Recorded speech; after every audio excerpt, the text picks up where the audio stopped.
Assalamualaikum warahmatullahi wabarakatuh. Saya Sinya Dirmayanti, mahasiswa Prodi Manajemen Universitas Muhatta dengan NPM 18186. Di sini saya akan menjelaskan mengenai mengelola proyek pada Sistem Informasi Manajemen. Apa sih proyek tersebut? Proyek adalah serangkaian kegiatan yang saling berhubungan dan keterkaitan untuk mencapai sasaran bisnis yang lebih spesifik. Pernah nggak sih teman-teman berpikir bagaimana suatu proyek itu dinyatakan gagal? Apa akibat yang akan ditanggung oleh suatu perusahaan? Perusahaan akan menanggung akibat. Yang pertama itu biaya yang berlebih menjauhi anggaran. Dalam mengelola proyek, kita akan mengeluarkan anggaran biaya, yang dimana itu akan dilokasikan untuk aktivitas proyek tersebut.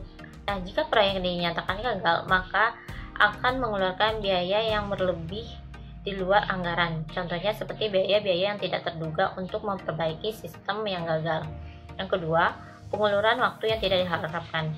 Tentunya dalam membuat suatu proyek, kita memerlukan waktu untuk pengerjaannya. Jika proyek itu dinyatakan gagal, tentunya kita akan memerlukan waktu yang lebih panjang untuk memperbaiki proyek yang telah dijalankan. Yang ketiga, itu kinerja teknis yang tidak diharapkan. Dalam membuat suatu proyek, kita berharap kinerja dari proyek tersebut cukup bagus dan baik untuk perusahaan. Tetapi jika proyek tersebut gagal, perusahaan akan menanggung kinerja teknis dari proyek tersebut tidak terjalankan dengan baik dan sesuai yang diharapkan oleh perusahaan. Yang keempat itu tidak memperoleh manfaat. Tujuan kita dalam membuat proyek adalah memperoleh manfaat yang akan kita dapatkan dalam proyek yang kita jalankan. Akan tetapi jika proyek itu gagal, maka kita tidak akan mendapatkan manfaat yang telah kita laksanakan di proyek tersebut. Sasaran apa saja yang ada dalam manajemen proyek? Manajemen proyek mengacu kepada penerapan pengetahuan, kualitas, kinerja untuk mencapai sasaran, anggaran, dan waktu yang telah ditentukan. Nah, di mana manajemen proyek ini menangani uang lingkup, biaya, waktu, kualitas, dan risiko yang terjadi pada pengelolaan proyek manajemen. Selanjutnya ada pemilihan proyek. Struktur manajemen proyek sistem informasi yang pertama ada Corporate Strategic Planning Group, di mana bertugas untuk mengembangkan proyek, mengukur indikator kinerja perusahaan, dan mengkaji pemilihan IT. Biasanya dilakukan oleh direksi perusahaan. Yang selanjutnya itu ada Steering Committee, yang mana mengkaji dan mengawasi dari pemilihan proyek manajemen. Seringkali Steering Committee turun tangan untuk memilih proyek-proyek yang akan dijalankan. Selanjutnya ada Project Management dan Proyek Team. Project Management dan Proyek Team ini itu adalah orang-orang yang akan turun langsung untuk pembuatan proyek dan pelaksanaan proyek tersebut. Baiklah, di sini saya akan melanjutkan presentasi saya tentang menghubungkan proyek sistem informasi dengan rencana bisnis. Yang pertama itu ada tujuan dari rencana. Bagaimana tujuan-tujuan yang akan kita rencanakan untuk proyek sistem. Yang kedua itu rasional terhadap rencana. Bagaimana rasional terhadap rencana tersebut. Yang ketiga itu ada sistem informasi masa kini. Bagaimana sih sistem informasi masa sekarang yang akan kita buat untuk merancang proyek sistem informasi tersebut. Yang keempat itu ada sistem informasi baru atau perancangan baru. Bagaimana perancangan baru dari proyek informasi kita yang akan kita gunakan untuk rencana bisnis. Yang kelima itu ada strategi manajemen. Strategi manajemen seperti apa yang akan kita gunakan untuk proyek sistem informasi ini. Yang keenam itu ada rencana implementasi. Bagaimana rencana implementasinya itu harus terbentuk. Implementasi dari proyek bisnis ini adalah salah satu hal yang sangat penting untuk proyek sistem informasi. Yang ketujuh itu ada kebutuhan anggaran. Anggaran kita harus rancang dalam proyek bagaimana setiap proyek tersebut membutuhkan anggaran. Tentunya setiap proyek kita membutuhkan anggaran dan kita harus merancang rencana anggaran yang akan membuat dari sistem informasi rencana bisnis ini. Baiklah, selanjutnya itu ada membangun nilai sistem informasi. Yang pertama yaitu biaya dan manfaat sistem informasi.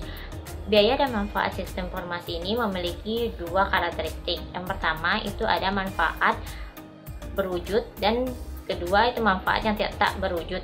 Manfaat yang berwujud itu berupa finansial yang dapat diukur dan mempunyai nilai moneter. Yang kedua itu manfaat tak berwujud seperti pelayanan. Misalnya itu peningkatan pelayanan pelanggan yang lebih efisien terhadap sistem informasi. Yang kedua itu penganggaran modal untuk sistem informasi. Dalam suatu proyek tentunya kita harus mempunyai anggaran modal. Misalnya dalam suatu proyek anggaran modalnya itu berlebih, itu bisa tidak kita terima karena memiliki anggaran yang berlebih. Tapi penganggaran modal ini dilihat dulu terhadap arus kas keluar dan arus kas masuk dari perusahaan tersebut. Selanjutnya ada mengelola risiko sistem informasi. Yang pertama itu ada ukuran proyek. Tentunya kita dalam kehidupan belajar, semakin tinggi yang ingin kita dapatkan berarti semakin tinggi risiko yang akan kita hadapi.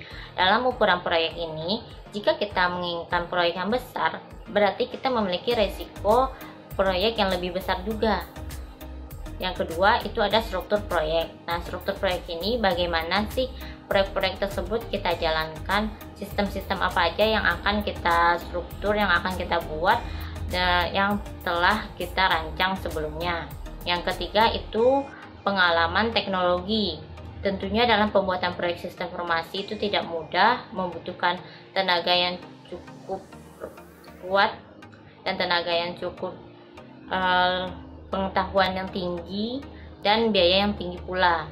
Nah, pengalaman teknologi ini jika staf dan tim proyek dalam pembuatan proyek tersebut tidak ahli, maka resiko yang akan ditemukan juga itu lebih berpeluang tinggi. Selanjutnya saya akan menjelaskan mengenai manajemen perubahan dan konsep implementasi, di mana konsep implementasi mengacu pada aktivitas yang dilakukan oleh organisasi yang biasanya mengacu kepada adopsi, rutinitas inovasi, dan formasi baru dalam organisasi. Yang kedua itu ada pengguna akhir. Pengguna akhir itu dukungan teknis yang dilakukan oleh user dan dukungan manajemen tingkat. Yang ketiga ada tantangan manajemen perubahan untuk re-engineering proses bisnis, aplikasi perusahaan, dan merger dan akuisisi, di mana banyak proyek-proyek sistem informasi yang mengalami kegagalan. Di sini akan dilakukan re-engineering atau rekayasa ulang oleh proses bisnis, yang dimana perusahaan akan merekayasa ulang sistem informasi yang sudah dirancang. Selanjutnya saya akan menjelaskan tentang mengontrol faktor risiko. Di sini dimana kita mengantisipasi kemungkinan masalah implementasi dan menerapkan strategi perbaikan yang tepat untuk proyek yang telah kita jalankan. Yang kedua itu tentang merancang untuk organisasi, bagaimana kita mendesain ulang kinerja organisasi untuk mencapai tujuan yang kita inginkan.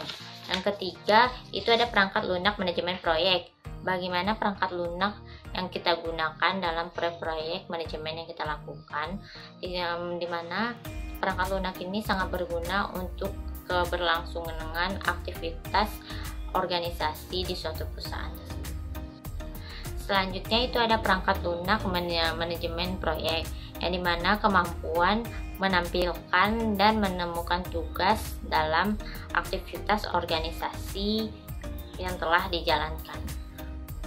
Baiklah, sekian presentasi yang sudah saya jelaskan mengenai mengelola proyek.